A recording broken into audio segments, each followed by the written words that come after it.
Hello friends, Jimmy history tutorials में आपका स्वागत है। आज इस वीडियो में इंडियन हिस्ट्री के इंस्क्रिप्शन यानी शिलालेखों के बारे में जानेंगे। भारतीय इतिहास को जानने लिखने के लिए अनेक स्रोत प्राप्त होते हैं, जिनमें महल, इमारतें, ग्रंथ और सिक्के आदि प्रमुख हैं।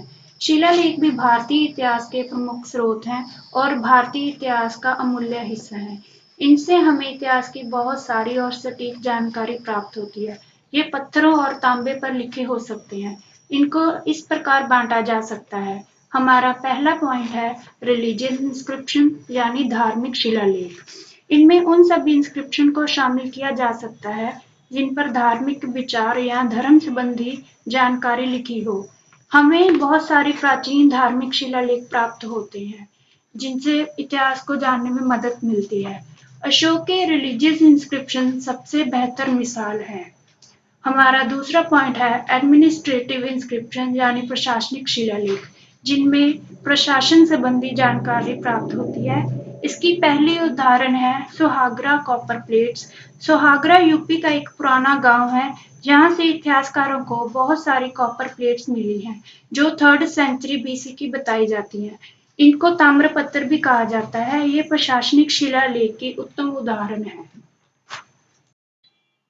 हमारी दूसरी एग्जाम्पल है जूनागढ़ रॉक इंस्क्रिप्शन। ये राजा रुद्रदमन फर्स्ट को बिलोंग करता है। इसमें भी हमें प्रशासनिक जानकारी प्राप्त होती है। हमारी तीसरी एग्जाम्पल है बांसखेड़ा कॉपर प्लेट। बांसखेड़ा भी यूपी का एक पुराना शहर है जहाँ से कॉपर प्लेट्स मिली है। ये राजा हर्षवर्धन के समय की है।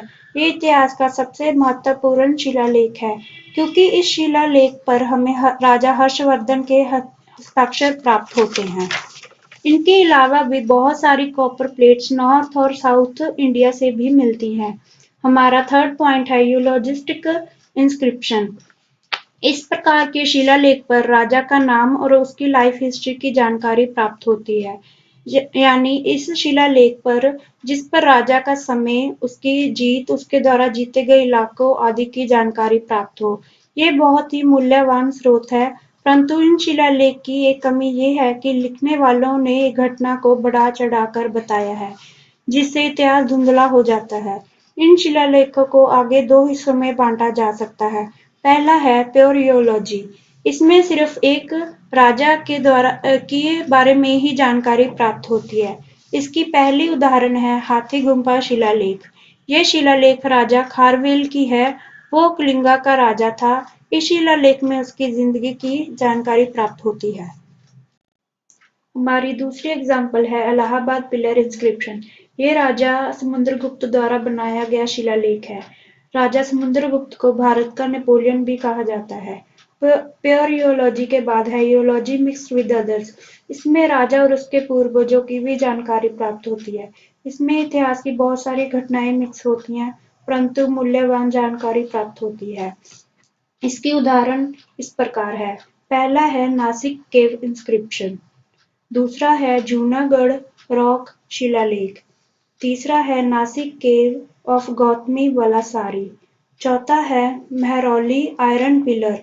ये राजा स्कंदगुप्त द्वारा बनाया गया था। पांचवा है मैंडासौर स्टोन पिलर। ये राजा पुलकेशिन दूसरे का है। आगे है तालागुंडा स्टोन पिलर। ये राजा शांतिवर्मन द्वारा बनाया गया था।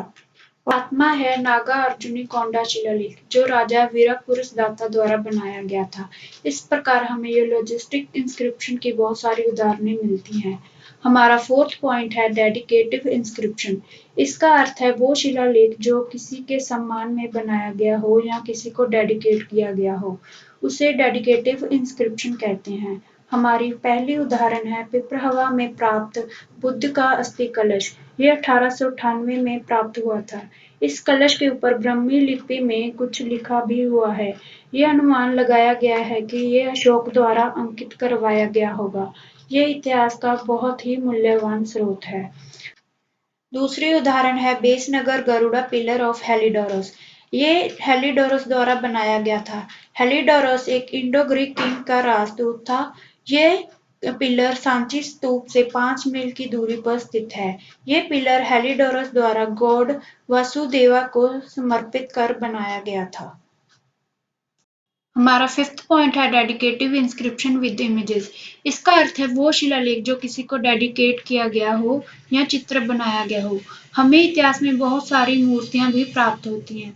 ये मूर्तियां अलग अलग काल की भी हो सकती हैं, जिनसे हमें प्रमुख जानकारी प्राप्त होती है। पहला एग्जाम्पल है मेंडसौर इंस्क्रिप्शन ऑफ कुमारगुप्त।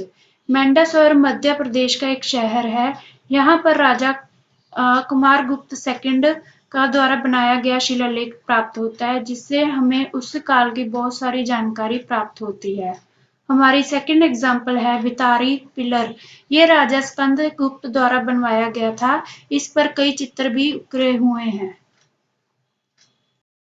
तीसरा है Aihole inscription of Pulakeshin second. ये हमें कर्नाटका में प्राप्त होता है। ये रविकीर्ति द्वारा लिखा गया था, जो पुलकेशिन का राजकवि था। इसमें राजा पुलकेशिन की प्रशंसा की गई है। ये इंस्क्रिप्शन संस्कृत में लिखा गया है। हमारा अगला पॉइंट है कमेमोरेटिव इंस्क्रिप्शन। इस प्रकार के शिलालेख पर जन्म मरण जैसी घटनाएं अंकित होती हैं। इस संदर्भ में भी शिलालेख मिलते हैं, जिनमें से प्रमुख है Shilaharas inscription of Kolhapur, Chalukyas of Kalyani और तीसरा है द राष्ट्रकूटास। इनके संबंधित शिलालेख भी मिलते हैं, जिनसे हमें बहुत सारी जानकारी प्राप्त होती है। हमारा लास्ट पॉइंट है पोएटिक इंस्क्रिप्शन। ये शिलालेख भी बहुत महत्वपूर्ण माने जाते हैं। इन पर कविताएं और ड्रामा मिलता है। इन शिलालेख से हमें उस समय के साहित्य और कला की भी जानकारी प्राप्त होती है। इसकी उदाहरण है कुशीनगर में स्थित महानिर्वाण स्तूप और यूपी में प्राप्त हुई कॉपर प्लेट, जिस पर 13 लाइन्स की लिखी हुई छोटी सी कविता मिलती है। अनुमान लगाया जाता है कि यह कविता बुद्ध के साथ संबंधित है। इस प्रकार हमें ये सभी शिलालेख अलग अलग जगह पर खोज से मिलते हैं, जिनका इतिहास में बहुत ही महत्वपूर्ण स्थान है। ये कुछ प्रमुख शिलालेख थे। हमें पता लगता है कि शिलालेख के लिए कॉपर सबसे ज्यादा इस्तेमाल किया जाता था। इसका कारण ये है कि ये बहुत अधिक समय तक उसी स्थिति में बना रह सकता है। कुछ कॉपर प्लेट्स हमें ब्रिटिश म्यूजियम से भी मिलते हैं। उम्मीद है कि आपको ये वीडियो पसंद आएगी। हमारी वीडियो को लाइक ज़रूर करें और इतिहास की और जानकारी प्राप्त करने के लिए हमारे चैनल को ज़रूर सब्सक्राइब करें। Thank you.